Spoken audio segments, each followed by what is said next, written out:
আরো বিস্তারিত জানবো, তবে এই মুহূর্তে অতনুর কাছে যাব নিউজ রুমে, কারণ অতনুর কাছ থেকে জানতে চাইবো কি কি অভিযোগ ছিল। তার আগে অভিষেক বন্দ্যোপাধ্যায় আজকে কি দাবি করলেন। অভিষেক বন্দ্যোপাধ্যায় সভা থেকে দাবি করলেন যে তিনি গিয়েছিলেন 31শে ডিসেম্বর মুখ্য নির্বাচন কমিশনের সঙ্গে কথা বলতে। মুখ্য নির্বাচন কমিশনারকে জানিয়েছিলেন যে লজিক্যাল ডিসক্রিপেন্সির তালিকা প্রকাশ করা হোক, কিন্তু তিনি দাবি করলেন গণেশ কুমার অস্বীকার করেছিলেন। গরিব মানুষ, বয়স্ক মানুষ সবকিছু ঠিক থাকার পরেও তাদের নাম যাতে ভোটার তালিকায় না থাকে, গায়ের জোরে বিজেপির সহকারী সংস্থা নির্বাচন কমিশন চেষ্টা করেছিল তাদের নাম বাদ দেওয়ার। গত 31শে ডিসেম্বর আমি দিল্লিতে গেছিলাম, আমাদের 10 জনের প্রতিনিধি দল চিফ ইলেকশন কমিশনারের সাথে বৈঠক করেছিল। আমাদের দাবি ছিল এই যে 1,35,00,000 লজিক্যাল ডিসক্রিপেন্সির নামে মানুষকে হেনস্থা করা হচ্ছে, সবকিছু ঠিক থাকার পরেও হিয়ারিং নোটিশ পাঠানো হচ্ছে, এদের তালিকা প্রকাশ করুন। নির্বাচন কমিশন বলেছিল আমরা তালিকা প্রকাশ করব না, তার কারণ তালিকা যদি প্রকাশিত হতো এদের খেলাটা ধরা পড়ে যেত। দেশের সর্বোচ্চ আদালত সুপ্রিম কোর্ট তৃণমূলের দাবিকে মান্যতা দিয়ে বলেছে লজিক্যাল ডিসক্রিপেন্সি লিস্ট রিলিজ করতে হবে। শুধু তাই নয়, বিচারপতিরাও বলেছেন বিএলএ টুরা হিয়ারিং এ থাকবে। এর সাথে যারা হিয়ারিং এ যাচ্ছে তাদেরকে রসিদ দিতে হবে, অ্যাকনলেজমেন্ট দিতে হবে।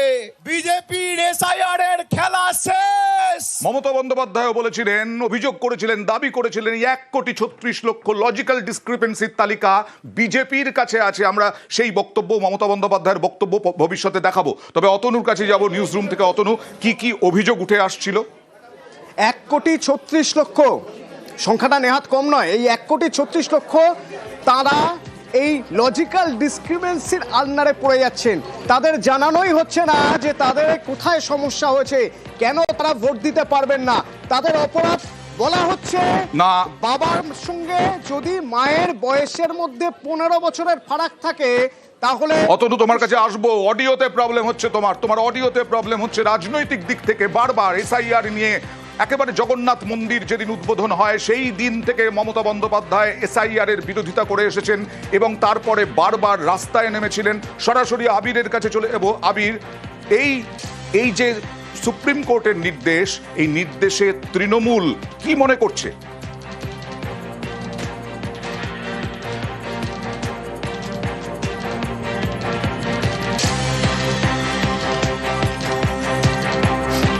ইতিমধ্যেই লজিক্যাল ডিসক্রিপেন্সি তালিকা প্রকাশের নির্দেশ, অর্থাৎ তথ্যে গরমিলের অভিযোগ যা ছিল সেই বারবার তৃণমূল বলে আসছিল, দাবি করে আসছিল যে তথ্য গরমিলের তালিকা প্রকাশক। এই মুহূর্তের বড় খবর, বড় নির্দেশ সুপ্রিম কোর্টের, তালিকা প্রকাশের নির্দেশ। এসআইআর আবহে এই মুহূর্তে তৃণমূল কি বলছে? যদিও অভিষেক বন্দ্যোপাধ্যায়ের আমরা বক্তব্য শুনলাম যে তিনি দাবি করছেন 31শে ডিসেম্বর তিনি গিয়েছিলেন, তৃণমূলের দাবি মান্যতা পেল, এরকমটা দাবি করছেন। তৃণমূল অ্যাডভান্টেজ হিসেবে দেখছে কিনা 26-এর ভোটের আগে? আবির, তৃণমূল কংগ্রেস পুরোপুরিভাবে এটাকে তাদের অ্যাডভান্টেজ হিসেবে দেখছে এবং তৃণমূলের গত কয়েকদিনের যে বক্তব্য, মমতা বন্দ্যোপাধ্যায় একাধিকবার নির্বাচন কমিশনকে পাঠানোর চিঠি, তার প্রত্যেকটা জায়গাতেই উল্লেখ ছিল যে লজিক্যাল কেন তাদের সেই নামের তালিকা কেন প্রকাশ করা হবে না, এবং বিভিন্ন সময় ধরে কমিশনের তরফ থেকে যে সিদ্ধান্তগুলো গ্রহণ করা হচ্ছিল সেই সিদ্ধান্ত গ্রহণ করার ক্ষেত্রে কমিশন কোন পথে চলতে চাইছে সেটাও স্পষ্টত নির্দেশ দেওয়া হয়নি। এবং গোটাটাই ক্ষেত্রে তৃণমূল কংগ্রেসের অভিযোগ ছিল যে রাজনৈতিকভাবে নির্বাচন কমিশনকে ব্যবহার করতে হচ্ছে বিজেপি, যে কারণে এই সিদ্ধান্তগুলো কমিশন কার্যত চাপিয়ে দিচ্ছে। ফলে আজকে সুপ্রিম কোর্টের যে নির্দেশ, শুধু লজিক্যাল ডিসক্রিপেন্সির সঙ্গে না, একই সঙ্গে হচ্ছে অ্যাডমিট কার্ডের প্রসঙ্গটা, বিএলএদের যে প্রসঙ্গের কথা, তাতে তৃণমূল কংগ্রেস মনে করছে তাদেরকে ধারাবাহিক আন্দোলন তারা যেভাবে চাপে রাখার কৌশল নিয়েছিল এবং বারবার ধরে নির্বাচন কমিশনের কাছে তাদের প্রতিনিধি দল যাওয়া, বারবার ধরে মমতা বন্দ্যোপাধ্যায়ের চিঠি লেখা এবং 31শে ডিসেম্বর যেভাবে সাংসদদেরকে সঙ্গে নিয়ে অভিষেক বন্দ্যোপাধ্যায় সেখানে পৌঁছেছিলেন এবং তারপর বেরিয়ে আসার পর সেখানকার ভেতরের যে পরিস্থিতি সম্পর্কে জানিয়েছিলেন, এগুলোই তারা মনে করছেন যে কাজ হয়েছে এবং শেষমেশ সুপ্রিম কোর্ট যে নির্দেশ দিয়েছে সেই নির্দেশ কমিশনকে কার্যত মেনে নিতে হবে। ফলে অবশ্যই নির্বাচনের আগে তাদের বক্তব্য যে এসআইআর প্রক্রিয়াকে ঘিরে যে সিদ্ধান্ত তারা গ্রহণ করতে চেয়েছিল কমিশন বা তাদেরকে যে ধরনের সিদ্ধান্তের প্রসঙ্গে জানানোর চেষ্টা করা হয়েছিল সেটা কোথাও গিয়ে আটকালো এবং গোটা দিক থেকে তাদের বক্তব্য যে তারা এই গোটা ঘটনার ক্ষেত্রে তারা অনেকটা রাজনৈতিকভাবে সুবিধা পাচ্ছে এবং তাদের লড়াইয়ের কারণেই শেষমেশ কমিশনকে এই ধরনের সিদ্ধান্ত সুপ্রিম কোর্টের রায়ের প্রেক্ষিতে মেনে নিতে হবে। আমি তোমার কাছে আবার আসবো রাজনৈতিকগতভাবে এই খবর নেওয়ার জন্য, তো পরবর্তীকালে, কিন্তু এই মুহূর্তে মৈত্রীর কাছে জানার চেষ্টা করবো যে অ্যাডমিট কার্ড নিয়েও আজকে শুনানিতে সওয়াল জবাব হয়েছে। অ্যাডমিট কার্ড কি গ্রহণযোগ্য? কারণ গত কয়েকদিন আগেই বড় খবর হয়েছিল যে অ্যাডমিট কার্ড গ্রহণযোগ্য নয় বলে জানিয়ে দিয়েছিল নির্বাচন কমিশন। দেখো, এইটা কিন্তু এই বিষয়টাকে কিন্তু কনসিডার করতে বলেছেন আজকে প্রধান বিচারপতি। তার কারণ আজকে খুব তাৎপর্যপূর্ণভাবে যে বেঞ্চ মামলা শুনছিলেন তাতে প্রধান বিচারপতি সূর্যকান্তর সঙ্গে সঙ্গে দুই বাংলার বিচারপতিও কিন্তু ছিলেন, একজন জাস্টিস জয়মাল্য বাগচি এবং অপরজন জাস্টিস দীপঙ্কর দত্ত। এবং যখন এই অ্যাডমিট কার্ডের বিষয়টি কল্যাণ বন্দ্যোপাধ্যায় তোলেন, তিনি বলেন, তখন বিচারপতি জয়মাল্য বাগচি তিনি উল্লেখ করেন যে এই অ্যাডমিট কার্ডকে তো ডকুমেন্ট হিসেবে গ্রহণ করার বিষয়, যদি সেক্ষেত্রে গ্রহণ না করা হয় তাহলে আমাদের কাছে নথি দিন কতজনের ক্ষেত্রে এই অ্যাডমিট কার্ড গ্রহণ করা হয়নি।